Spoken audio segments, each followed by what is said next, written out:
ჭეშმარიტი ბედნიერება ადამიანს შემთხვევით და უმიზეზოდ არ მიენიჭება. იგი თითქმის ყოველთვის დიდი შრომისა და მოღვაწეობის შედეგია. მხოლოდ გარეგანი წარმატება და ნივთიერი სიკეთე ბედნიერებას არ წარმოადგენს.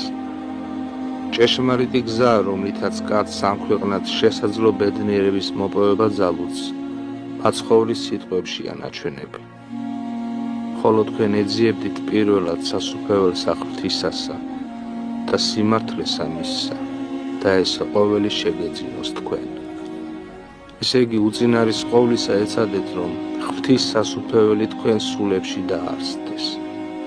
ღვთის სიმართლე შეიცნოთ და შეიყვაროთ იგი.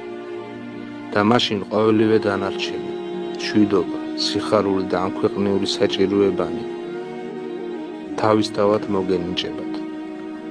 ბედნიერება მშვიდი, ხიარული და მხნე სულის მდგომარეობაა და მისი განცდა მხოლოდ წმინდა სინდისის მქონე კაცს შეუძლია. თუ სული და გული კაცის აღშფოთებულია, აღელვებული და მოუსვენარია, ურიცხვი სიმდიდრეცა და პატივიც რომ ჰქონდეს, ბედნიერი მაინც ვერ იქნება.